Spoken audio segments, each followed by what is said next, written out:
Hey, what's up, everybody? Welcome to Adweek Chat Facebook Live. I'm Alfred Mascaroni, Director of Video at Adweek, and this here is Jim Cooper. Hey, guys. We're here to talk about video. So, yeah, we're going to kind of coincide this chat with our Adweek Chat on Twitter as well. You can follow the hashtag at hashtag AdweekChat and participate in the conversation. If you want to hear what we think about certain things, you can always type your questions into the comment box below, and we'll see if we can get to them and kind of start the conversation. Where's the share button? Wherever the share button is in your video thing, press that. I'm just guessing right now. That is the share button. Is that the share? You're pointing? Yeah, this is on Facebook. This is the share button. Very lo-fi. Yeah, so I guess we can kick it off here and kind of we're going to go over the conversations in the chat. The first question that we have is, how have your video habits changed in the last year? Have you cut the cord? Are you hooked on Snapchat? We've gotten into live broadcast, Jim. What's your take? Yeah, I'm definitely habits of changing. I'm consuming a lot more short form video on YouTube, but also I really sort of try to force myself to learn how to use Snapchat, and I've enjoyed trying to really create small moments in video, rather than trying to do these long minute video pieces. Really just getting to the heart of it really quickly and creatively, and then sharing it. It's been fun.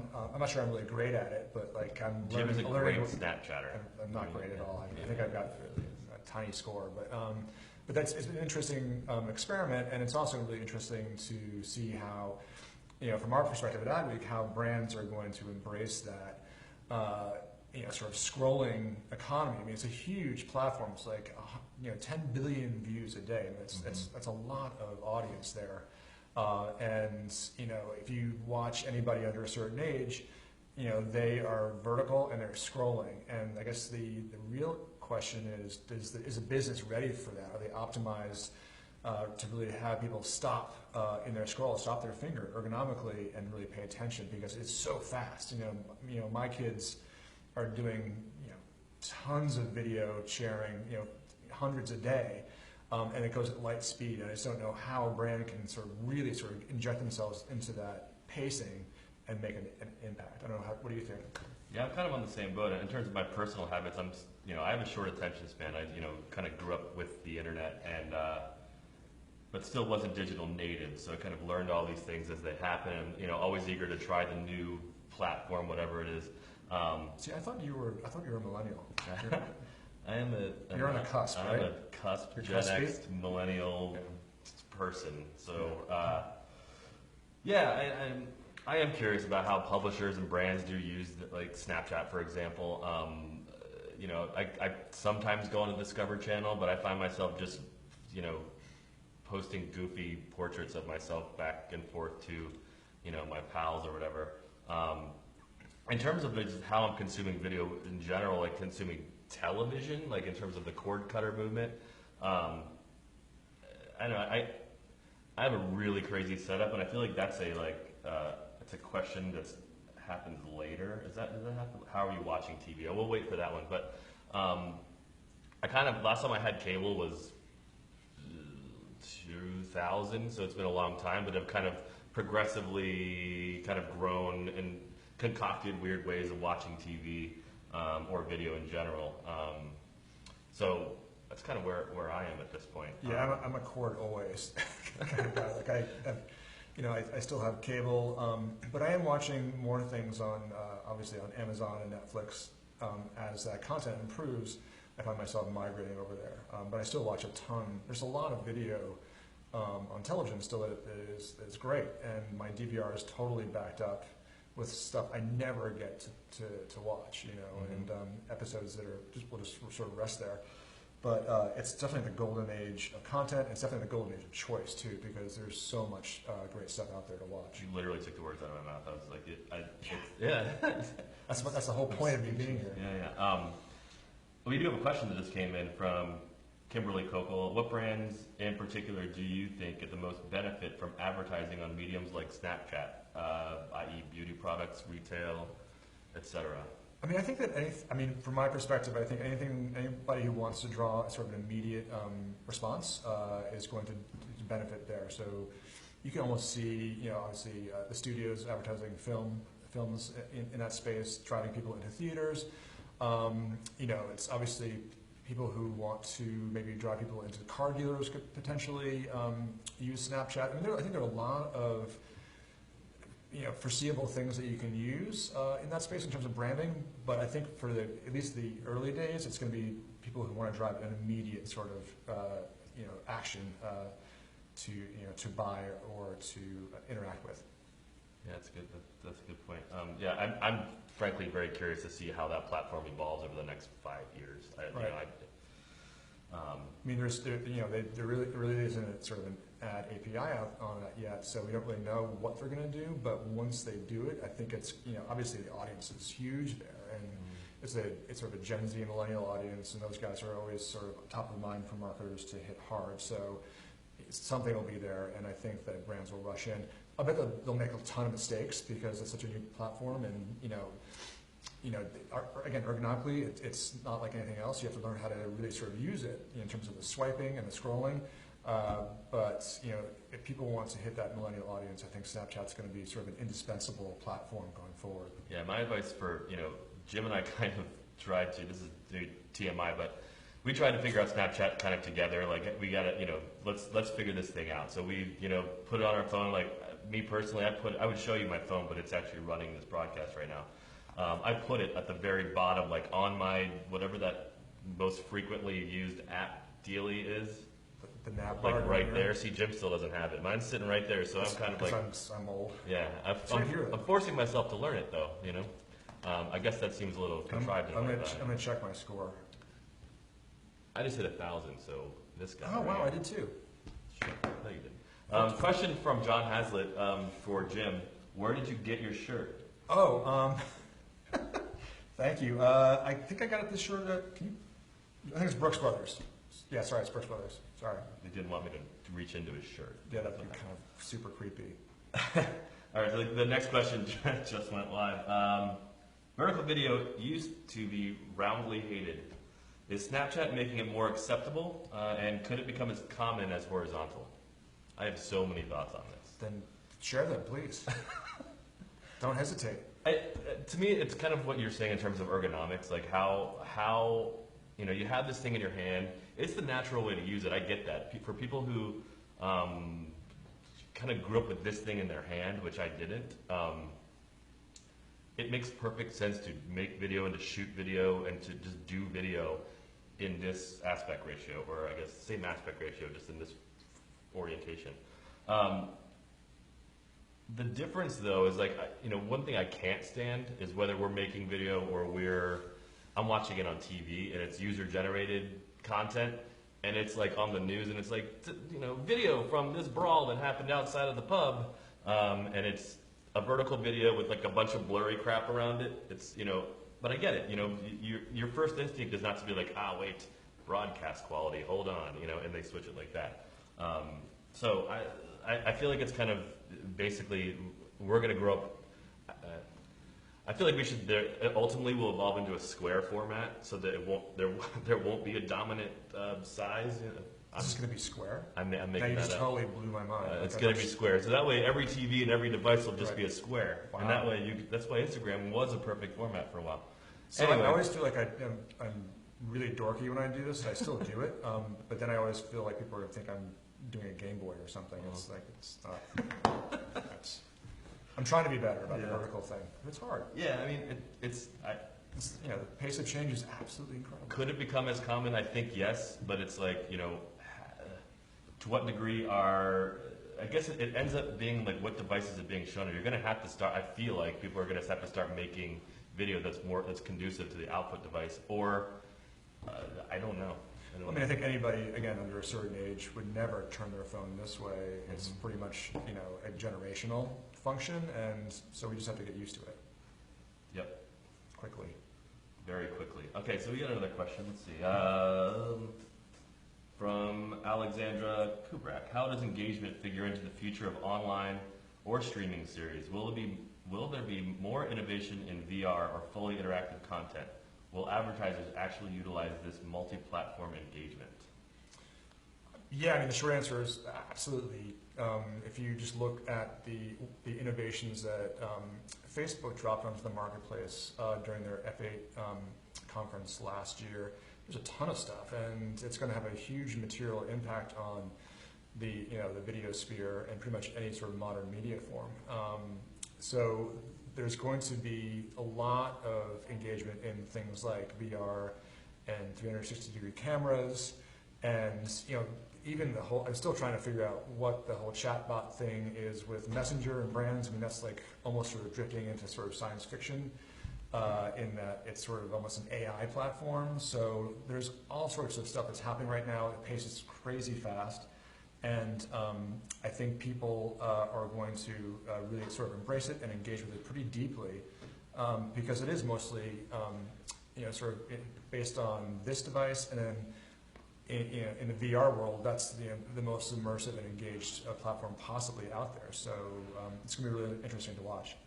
Yeah, I'm done. I mean, VR to me, I think this is another question that happens a little bit later, but my thoughts on that is, I'll save it.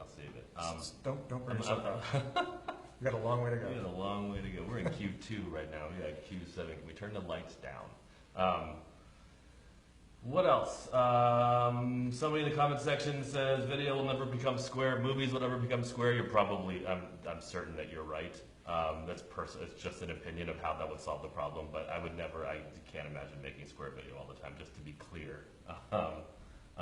Also, this person likes cheese. I like cheese. Do you is the question. I love cheese. All right, let's just do a quick lightning round on cheese. Favorite cheese? Aged Gouda. All right, I like Havarti. But let's move on. Let's see. This is a wide-ranging conversation. It really I is. didn't prepare for the cheese question. And my shirt, it's fashion cheese video, Hey, and the square thing. Adweek. Join the revolution. Make live video great again. Well, also, the one thing we haven't even talked about is like this. We're right in the teeth of the new fronts right now, and there are 39 separate presentations happening in New York over the next 10 days. It's a tsunami of video, and then right behind it is the broadcast up front. So since we're talking about video, there's a lot out there, and what's really interesting, I think, is that that we've reached this inflection point where the consumer demand for video is so intense that all these companies, old, new, and young, are sort of rushing to deliver digital quality video, and I think that it has a really interesting effect in the marketplace in that it sort of like blows up the old and new media model, and now it's just good and bad media model, and so the good is going to sort of bubble to the top, and then the bad obviously is going to be cast away. But The Economist is going to make video along with Hearst and Condé Nast, and that's going to be competitive with BuzzFeed and YouTube. So it's sort of the ultimate equalizer, and I think that's a really interesting thing that's happening right now in the video space. Yeah, I guess my follow-up to that, you kind of mentioned it when you say The Economist and Hearst, like what old media sort of players, whether it be broadcast or publishing, are you seeing in your experience with like the new fronts and things like that that are maybe kind of angling themselves toward the new fronts audience? Right. Well, I mean, all I have to do is look at the Met Gala this week. That got a huge amount of social following, and that's Condé Nast's Vogue, just sort of like repurposing that brand. It's a huge brand, hugely influential, into a live event. Both very sort of old school media, but that thing had so much social and legs to it, and a lot of video was shared, huge interest, and that came from sort of a quote unquote traditional publisher. I mean, that's awesome content, and it's awesome digital content, and I'm assuming that Hearst is going to continue to sort of spend a lot of money in investing in sort of video product, as will The Economist, and that will sort of even the playing field, I think. Very good, very good. Let's see if we got anything coming in here. All right, so we got cheese. Anything else? Any art questions? Question 3. What is your preferred setup for watching quote unquote watching TV these days? Home theater with surround sound, laptop with earbuds. It really depends where I am. If I'm at home, yeah, I'm going to sit in front of my television and watch passively or sort of lean back. But I also love to watch a video on my phone. I think that's really fun. Like I'm on an airplane, and it really is. I watch short form video on my phone and long form video on larger devices. As simple as that. And I guess I'm slightly old school, but that's how I roll. Yeah. How do you roll? Well, I roll in a particular way as well. As I mentioned before, I guess my cord. I don't even want to say I ever cut the cord because I never really had one, but God, you're cool. I'm so cool. I'm pre-cord, brah. So my setup right now is kind of weird, and it's evolved over the years. And in the past, I've had like an Apple TV, a Roku, an Xbox, and a TV with like a digital antenna thing that picks up broadcast channels. Right now I am going through an Xbox One, which is a fantastic media center. I kind of like have the antenna going in through there, have like the Netflix and the HBO Go and the, what else, Amazon, like all of that kind of stuff is all in there. I do have a Sling box in my brother's basement, slinging me content if I want to watch sports broadcasts and things like that.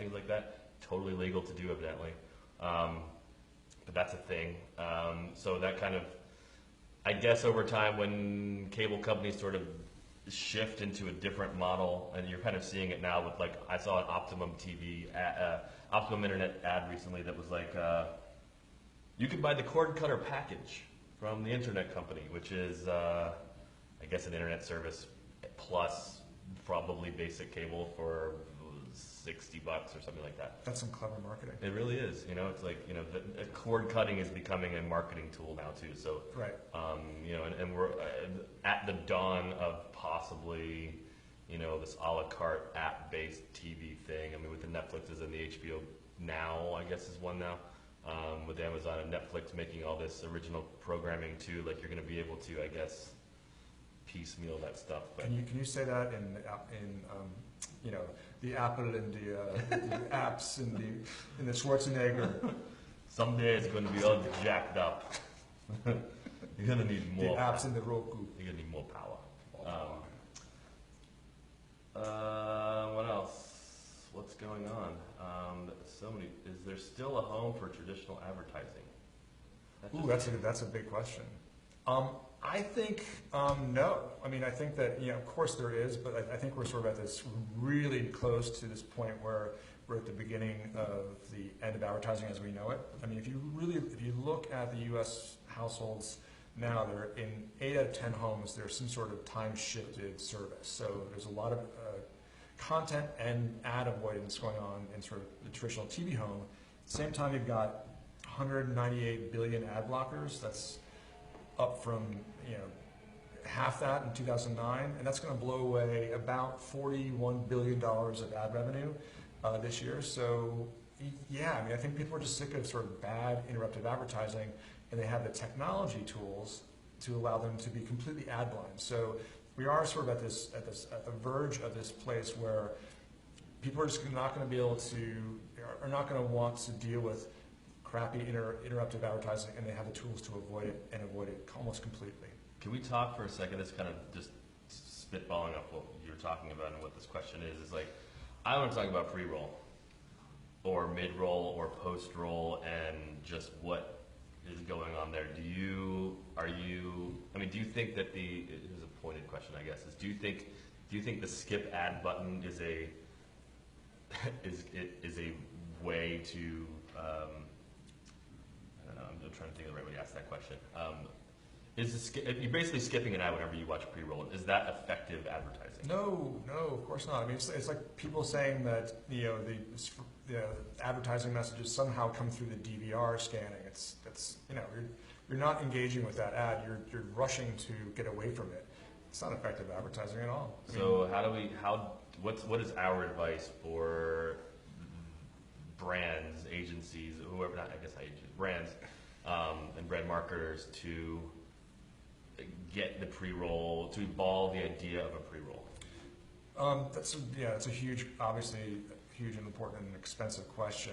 But I think that they're going to have to really lean really heavily into data insights, and we're really not even close to this place. But they're going to have to sort of really know exactly who you are, who's the end user of this product or this advertising product, and deliver something that you really give a crap about. And it's got to be done in a way that is artful and additive to the experience and not disruptive or interruptive. Again, because people like me and most people in the world just don't like crappy advertising, and they're going to blow through the pre-roll or blow through the ads during commercial breaks on television. It's just the fact of life because we have the tools to do it now. Yeah, I feel like I guess I discovered mid-roll recently, which is ostensibly just a commercial. You know, I was watching an episode on Hulu, whatever it was, and I don't know what happened with Hulu, but I thought I paid originally to get the commercials taken out. Now they've added another $4 thing on there. It was like $12 a month now to get rid of those ads again. I don't know what happened there, but basically, I was fine with the mid-roll. I was fine because my brain is, you know, I watch TV obsessively for, you know, a very long time, and seeing a commercial break is totally fine. But I'm already invested in that show. Like, I'm already kind of like in there. And that being said, also, there's, you know, that show is 20-some minutes long. So How long was the mid-roll? It was, they may have ran like one to three ads in the middle of it, and that's all it was. I'm kind of fine with that. I'm fine with that too. If it's short and, again, hopefully, you know, it's smart enough that the message that you're delivering is something that is, you know, something that I care about. Right. So you also want it hyper-targeted. I want it targeted. Yeah, I do. You want Brooks Brothers only. I'm really selfish. All right, it's all about me. And I'm not even a millennial. Millennial joke. Here we come. I gotta make some. You gotta make one. Who's got some Gen X jokes? Put them in the comments. Uh-oh. All right, what do we got next? We have a question. We have question 4 that just came live here. There's so many good questions here. We can maybe go back and get some of them. Actually, I do want to go this one really quick. Ashley Wolfgang asked the inevitable question that I think we were both anticipating, which was, with publishers such as BuzzFeed engaging 70 to 80,000 viewers through live streaming, what do you think is the future of Facebook Live and similar streaming for branded content? I think it's specifically about branded, I think is the question. I mean, I think that it's, you know, it has a massive audience, and I think Facebook's really only sort of dipped one toe into the video pool, and it will continue to evolve into a massive video arena.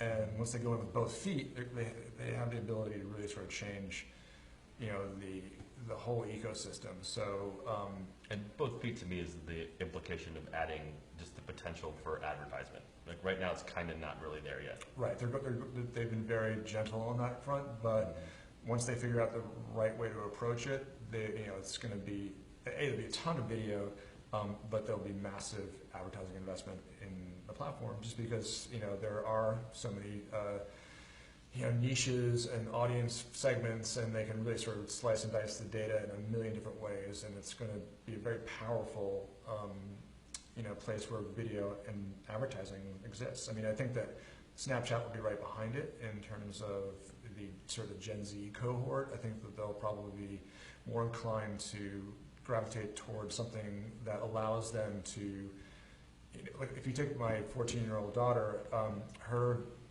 sort of passive media consumption has gone pretty much to zero. If she can't create it, share it, or comment on it, it's not content for her. So Snapchat is really sort of where she and her generation sort of express that that media consumption model almost in its pure form.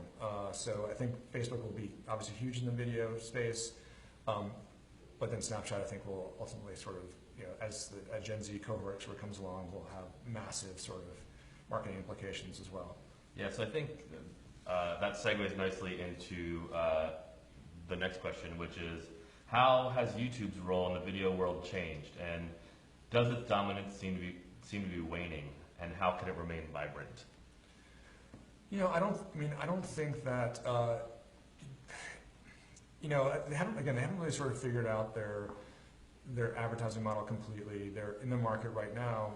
This week during the New Fronts, really sort of lobbying to steal advertising dollars away from the sort of traditional broadcast model. And I think that we just posted a story today about Magna Global, which is a big media agency, investing like 250, the story right here actually, $250 billion in Hulu, which is a lot of money. Yeah, 250 million into YouTube. That probably was going to go probably to the broadcast up front. So, it's a massive video compendium. A lot of it, the knock against YouTube is that some of it's not premium. There's still a lot of junk on YouTube, but they also have done a very good job with servicing YouTube stars. So there is some heat around YouTube. I think they just have to sort of, again, lean maybe deeper into creating premium content for branding. That's a good point. So I guess the logic would be that premium content would be something that a particular advertiser, we're talking about targeting, right? Kind of. So trying to get advertising around particular programming where they can kind of sort of dial into the demo they're trying to reach or whatever that the case may be. Or is it also, there's also a quality factor in there? Yeah, it's a quality factor. Like if conversely, if you look at the Condé Nast play, they're all about premium. They have these sort of legacy premium brands like Vanity Fair. And that's where they feel that they have an advantage and that they can sort of create content around that sort of brand signpost that just sort of it's a generic sort of has a sort of premium in their DNA in their genes. Whereas YouTube started out as UGC and it was a little bit of the Wild West. Now they're trying to sort of reconfigure themselves to offer something that's beyond that. And obviously this news today about this massive investment sort of shows that they're on their way. Kimberly Kokol, thank you, Kimberly, for all your questions here. Kimberly's on it. Kimberly is on it. We have a request to make our sound louder. Is that what's happening? Is that thing turned all the way up? Yep. Okay. We're trying, just so everybody knows, full transparency. We've kind of like adapted some of our video gear in here to sort of make this thing happen. Because we do video too. We do video too, as a matter of fact. Adweek.com/video, Facebook.com/video is a great place to go as well. Nice plug. Thank you. So we have a microphone up here, and we have two lights up here. We can shout. We can shout. Is it better if we just talk a lot louder? Is that better? Okay, good. I can see it. Yeah. Stop it. Stop talking. There was a nice segue, though, there, and Kimberly had asked, thank you, Stephanie, who said that she can hear us fine. With how involved and how easily accessible information is these days via the internet. Can I have a sip of your coffee? You may. I also have water, too, if you need it. How do you see advertisers gaining an advantage in appealing to a well-educated audience? Wow. It tags on to what we were just talking about, I think. Right. Well, I think that a sort of the affluent, well-educated audience is going to, probably not necessarily spend a lot of time looking for cats on trampoline videos, but they will gravitate towards smart, well-produced content, either sort of in the Netflix space with House of Cards, or if let's say if Hearst creates a interesting video series around Esquire, that is something that will sort of have an appeal. Again, it comes down to the premium. These guys have to invest a fair amount of money into the production of this stuff, and it's a bit of a crapshoot just because the distribution models are not are far from sort of set in stone. You've got to deal with Facebook, and you've got to deal with a bunch of other sort of distribution channels. But yeah, to answer the question, I think premium will draw that sort of well-educated, affluent audience to a digital video in a much more robust way going forward as these investments sort of unfold. The coffee was great. The coffee, did you just hear that? Yeah. We were projecting and drinking coffee. It's we got a whole thing happening here. Wide awake. Help yourself. I'll put it up there right here. This is going to be the interactive element where we're going to find out who gets more cracked out on whatever coffee this is. And we have Media Bistro. We want to make sure our holding company, parent company, is well represented in the middle of our stream here. I'll stop talking about that. Any more cheese? Any more cheese questions? No more cheese questions. We got a lot of people telling us they can hear us now. Okay, That's good. Do they not hear us for the first half of this conversation? I guess not. Kimberly, our friend Kimberly, wants to know if we're hiring. I think we can get that information to you. You can send us your resume. Send it over. What do we got here? Where are we on Twitter? What's going on? I'm afraid to open up TweetDeck here. This is, I mean, the brilliance here is that we're trying to do.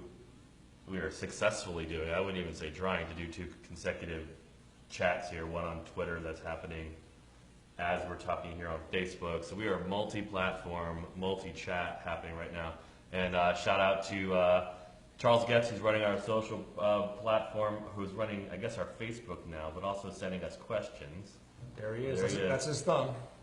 John Tejada, who is filming this behind the scenes here. Look at it That's right his over thumb. there. That's his thumb. That's totally. Blocking my shot. We've got David Greiner is also doing the Adweek chat on Twitter. That's not John.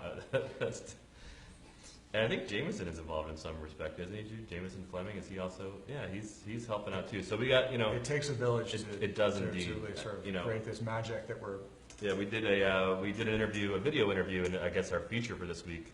And Rachel Levin from YouTube was featured in one of our videos, and look at that. Look at that, see? We did like a short expectations versus reality kind of thing. That she made one for us. I think it's live on Facebook now. So if you go to our Facebook video page, you'll see it there. But a little quick thing about the expectations versus the reality of making a video, and a big part of it was people think that it's a lot easier. We just make it look so easy is what I'm saying, but there's like 7 people that are. Alfred, yes. I have a question for you. Please. What is your opinion about autoplay? And I know there's been a little bit of controversy about it, the use of it, but I don't have a problem with it. But what's your take? Well, thank you for asking, Jim. I know you feel strongly about I do feel strongly about autoplay. And from where I sit I can answer from a lot of different perspectives from where I sit as the director of video here, versus a consumer of content versus, any other model. I guess the advertising model too, because we deal with that too. Like how do we, people do like views. And there's a lot of talk about what a view actually is. My personal take on it, particularly when it comes to, I guess there's autoplay on Facebook, there's autoplay on our website. We're serving videos in different places. When it comes to opening a page that you clicked on through a referral link, which is the way that most people now, and I'm sure this is going to change, it's already changing, but a lot of our traffic comes from referral, and so theoretically, people are clicking on a link that where they want to hear or read or see whatever it is that headline is saying that it's going to tell them. How that content appears to me is what it is. So if somebody clicks on that link and they're served a video, I say, okay, you wanted to know that information. Where it gets a little fuzzy is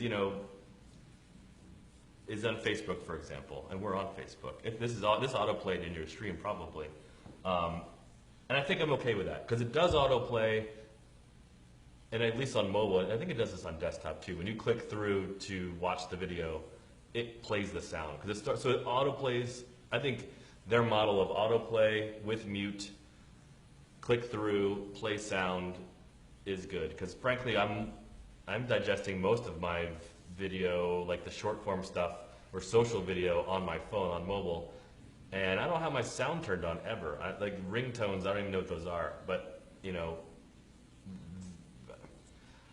I'm okay with autoplay.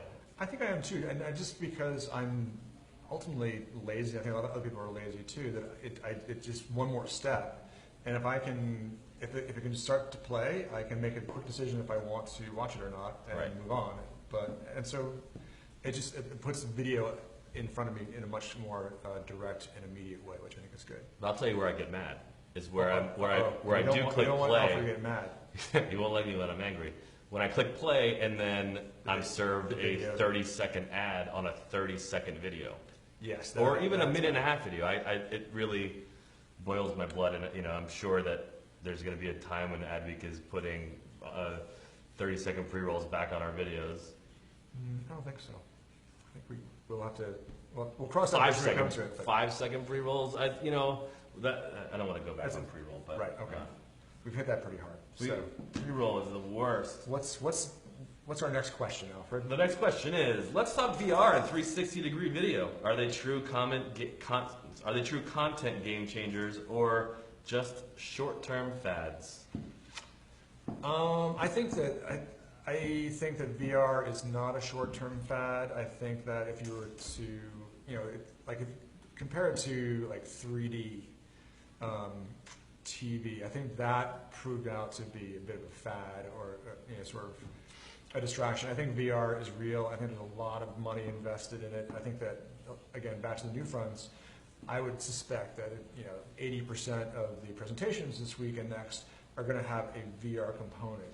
And I think the reason I feel that is the case is that if you haven't put on a VR headset and checked it out, you should, because it is really incredible and it's very immersive, and it is a visceral sort of a reaction you have to that environment you find yourself in. And I do think that consuming content in that space is going to be increasingly exciting. It's going to be increasingly portable and nimble.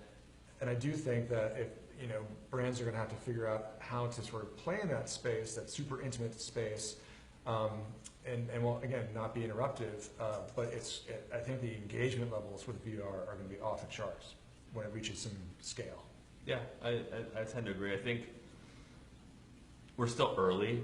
It's so early. Like, how many times have you gone to a 3D movie, right? Or I've been to a handful of them maybe, and I guess I know that VR and 3D are kind of the same thing, but to me it's all about optics, right? Like I've thought in my head, like, oh yeah, totally, I would love to see Jurassic Park in 3D. And then I went and I saw it in 3D, and my eyes, like the whole experience was like, I sat like way back in the theater and tried to like, it's like playing with your eyes. And I felt the same way the first time I put on a set of VR goggles too, and I was like, whoa, this is really amazing. Like the thing is moving around with me, I can see it, but I can still kind of like see the pixels on the screen. Right. I think the tech just needs to evolve just a little bit more until, but it's like it just will naturally evolve over time. Right. But well, it's weird to see myself. I'm like seeing myself in the delay here, and I need to stop moving my hands. You are part Italian. Yeah. I'm like, hey, let me talk about the video. I'm gonna get a lot of negative comments now. Yeah, sorry, our impressions are terrible. So yeah, I mean, I think VR and AR are. It's only a matter of time. I mean, we're living in the future now. The hoverboards exist, for that matter. So all this stuff is we're gonna just be sitting in a idiocracy style like throne, and everything's gonna be coming to us and tubes. I'm just joking. I hope not. Yeah. But I do think that you're right, that the pace of iterative change in the VR space is going to be really fast. And I think that's part and parcel because brands see the potential, and there's going to be a lot of investment in this space. Agree. Let's see. Take a couple of user questions here. This is a good one, I think, from Moshe Moses Isaacson. Sorry if I butchered your name. What creative uses of Facebook Live's open API would you like to see in the future? I have an answer. Hit it. I would like to be able to use Facebook Live through other broadcast channels or through other broadcast gear, I guess. I mean, I do love the challenge right now of like, we've got this like iRig thing where the microphone plugged into the headphone jack, but what happens when the Apple takes away the headphone jack and we can only go in through the lightning port or whatever it is? I would love to take our broadcast equipment or our 5Gs or SLRs, whatever it is, and our audio equipment and just put it in through like some kind of, maybe Facebook sells a little live switcher. But then again, it takes away kind of from the spirit of it. Like we do like traveling. One of the things we love about Facebook video is that we're doing this live, we do some planning, obviously, we put up our production stuff, and then we're done. And it's awesome. There's not much editing to happen. So the spirit of it is it's kind of lightweight. So I know it maybe doesn't answer the question about the API, but I would like to also serve these on web pages too, like on adweek.com. It'd be cool to pull in a Facebook video and just use that as video content and kind of maybe have some content written around that too.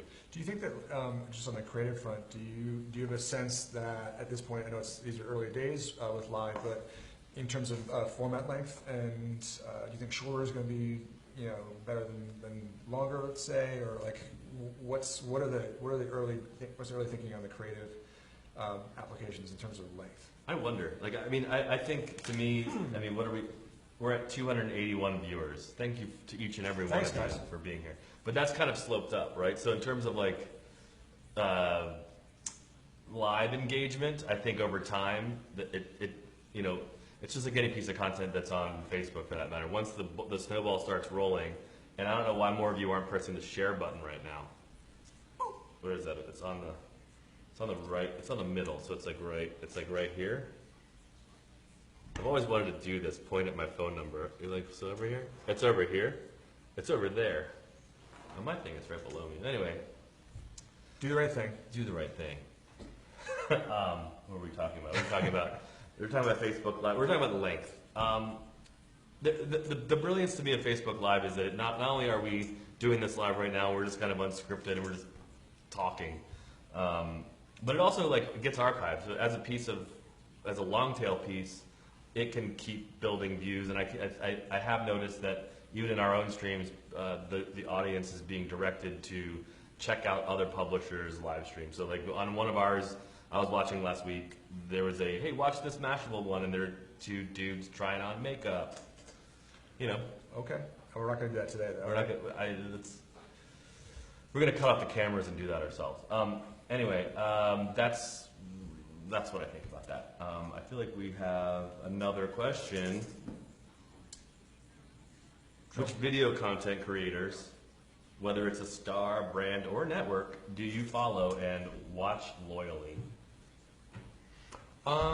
Yeah, I think that I tend to I follow a couple brands really loyally. I follow GoPro. I look at their video products pretty much every day.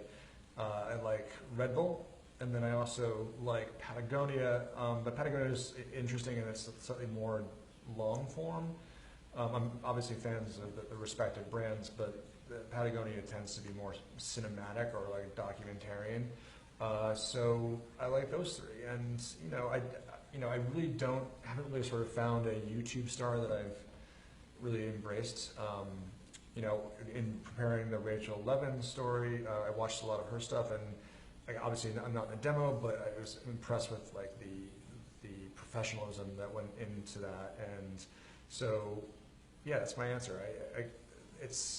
I think brands that do it well can really sort of make a material sort of impact on people who are fans and consume their products if they keep stoking that passion with some video.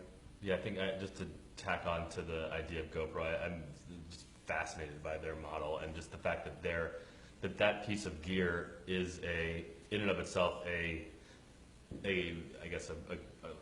content machine sort of, and they're just literally posting people's videos as their as their commercials, as their spots. So it's every so often you'll see the one of the little kid, the little baby where they have a GoPro mounted on the front of the sled, and you're seeing just kind of the perspective of the camera. Right. Looking up a baby's first sled ride is so fantastic. So also, the things thing, like that. thing that's incredible about the whole YouTube phenomenon is that it's very niche. So if you're a foodie, there are hundreds of people that you can sort of follow, and if you're into snowboarding or ham radio, it's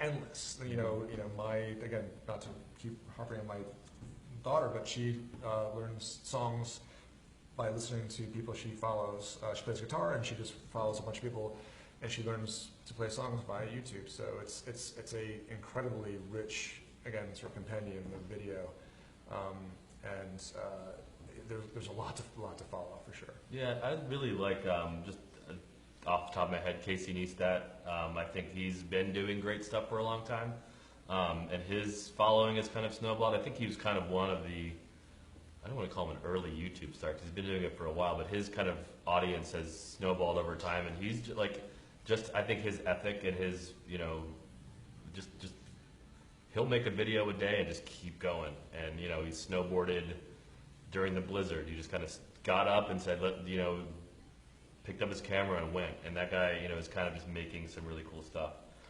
Yeah, you have somebody like Logan Paul, who's has sort of this gonzo personality, but also is pretty thoughtful about how he approaches, the space. And obviously his following is colossal, but he works hard at it and he creates a lot of content.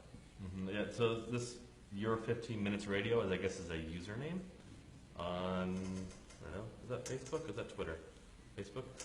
Your 15 Minutes Radio. Do you follow the brands for work or personal? I think he meant the GoPro and the Patagonias of the world. Well, I mean, it's interesting. I mean, I think that I personally love those brands, but I follow them also professionally because I think it's interesting to sort of watch how they're using video in all their respective forms to market their brands. So it's sort of both, I would say. Yeah, same. How do you see, this is from Phil Decotow. What's up, Phil? Sorry if I'm pronouncing these names wrong. How do you see video ad production changing? Do you think agencies can keep up with new formats as currently constituted? I think, to me, it's like they have no choice. Yeah, I mean, they've got to, it's either sort of adapt or die, and they'll have to evolve with the medium for sure. And I think that the creative agencies and media agencies fully know that, and they're spending a lot of time internally thinking about it and trialing. There's a lot of A/B testing that goes on all the time with the executions that resonate with viewers, and they're again data informed if not driven, and then are non-interruptive. Yeah, I think a big conversation that's happening now in that space is that the brands are having to go to agencies that basically they're going to have to, and they're having to make multiple iterations of the exact same thing that are most conducive to those platforms. Like, for example, you just simply can't make a 30-second spot for Vine, right? Or for, I guess that's not really that's sort of a platform, but Snapchat, the line's kind of blurry. It's also vertical, so can you make? You just can't make the same ad for every single platform. It's impossible. So I think, I think it's more of a challenge, right, for the agencies to kind of just have a multi-platform strategy for a particular brand and kind of disseminate the tentacles all over. And which ones are right or wrong? We don't. I guess it depends on the brand. Yeah, I mean sort of desktop model was basically tried to sort of repurpose what were essentially print ads onto sort of web pages, and that has sort of proved to be kind of a failure, I think. So I think the good news is that these agencies understand that, and as Alfred points out, they're making all sorts of different types of ads and testing them aggressively. Mm-hmm. Yeah, so another, Hung Lee asks, sounds like the future of branded content is all in the niche markets. Fair? I think that yes and no. I mean, I think that obviously if you can sort of drill down, find an audience segment that is really passionate about one particular thing, then that branded content can really sort of activate and motivate people to go to purchase something. But there's also ways to to sort of do it in a much broader way. I mean, I think Dick's Sporting Goods did a great job with their film We Could Be King. It was a documentary film about two Philadelphia high schools merging and what their football teams had to do to sort of come together. There was no brand stink on that at all. Dick's was not mentioned on it at all in the film, and it was an incredible piece of content, and it was a very broad piece of content, and Well, Dick's didn't necessarily have the branding on it, the brand identification on it. What it ultimately did was made Dick's famous for doing this piece of work, and so they had to sort of almost sort of defer that brand identity. But once that happened, it really again it made the brand famous. So it's sort of a long and sort of windy question answer to your question, but I think it essentially lots of niche activation, but there will be an opportunity to sort of do these broad, more broadly engaged executions as well. Well said. Thanks, man. You know. I have another question for you. Me? Yeah. This one's from, well, I hope I don't let you down. I don't think you will. And that whole, the success of Dick's is, I think was a good, I like that train of thought there. But do you feel that advertising agencies give their creatives enough time to develop new skills / techniques on company time, or do you find, like I do, that they would rather hire someone that already knows the new media, like someone straight out of an advanced media university, leaving the old school creatives by the wayside? That's sort of almost more of a cultural question. These agencies are under intense pressure to do this and do it really fast, and they're gonna look to get that capability and talent in-house and in front of work as quickly as possible. But at the same time, they have to compete with Wall Street and with Silicon Valley and startups to retain quality talent. So I think the smart agencies are trying to sort of incubate that talent and that capability and those skill sets with the people in their shops. I think that'll pay benefit over the long term because the employees will feel clicked into their culture. So it's really just sort of almost comes down to a management question. And I think the talent question is a huge one. And I think agencies have to do everything they can to keep, basically the new employees that can write code and copy and appreciate the art and science of what they're doing now in-house and happy. Probably, to get going, is everything okay?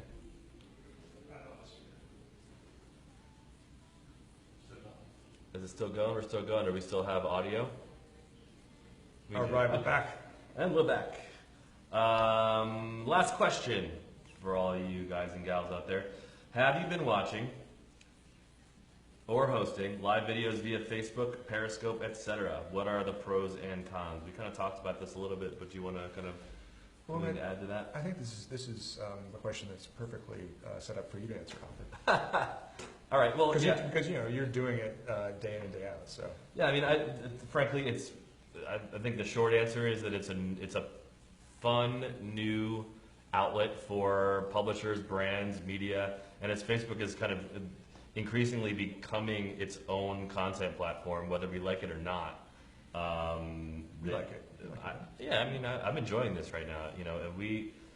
To me, the advantages are that it's a relatively light lift. You can do it anywhere. The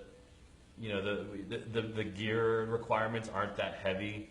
To do something like this, something that's lit. I'm kind of looking at myself in the picture here. We have it lit. We can kind of be mobile with our setup. We don't have to edit it when we're done, and we can kind of just experiment and do as many things as we want. And I think the fun thing also, and this is kind of a new media thing. I think kind of one of the advantages too is sort of the trick or the fun thing about it, I guess, at this point also is that there's a lot of engagement that happens. The fact that we have commenters like you guys who have played along with us the entire time have been helping us kind of have a conversation. It kind of definitely makes the it crushes a few barriers. The transparency is is really interesting. So and the one thing I would add is we haven't really even seen the first Facebook Live star. Right. And this is, again, to Alfred's point, it's so much lighter than creating for YouTube that we're going to see a ton of people rushing to Facebook to create this sort of content, sort of like what we're doing now, but they're going to take off, and they're going to, that's the thing about Facebook. It's got such a massive audience that someone could be famous overnight. That's true. So we're kind of wrapping up here, but just to kind of plug our second video that we're doing later on this evening, we will be on a hornblower boat in the east. Is it the Hudson? We'll be on the Hudson River. It's that way.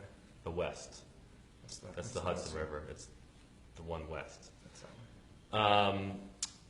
And we're having a women in media sort of, what do we call that? A gala? Celebration. A celebration. So at around, I believe we have it scheduled for something like 7:30 to 8:30. Our two staff reporters, Christina Monglos and Katie Richards, will be giving a tour of what's going on there and maybe setting up a few interviews with some of the attendees. We've got people like Wendy Williams and Cindy Gallup and Kate Snow and live music and all that kind of stuff. But if you want to take a look and see like kind of what happens at these types of things, tune in later. There might even be some cheese. There might be cheese, and Jim might be wearing the same shirt. I'm definitely going to be wearing the same shirt. So I just have to keep the cheese off my shirt. Well, anyway, thanks guys, everybody, for Thank you. tuning in, and come back next time for Adweek Chat. Thanks for the questions.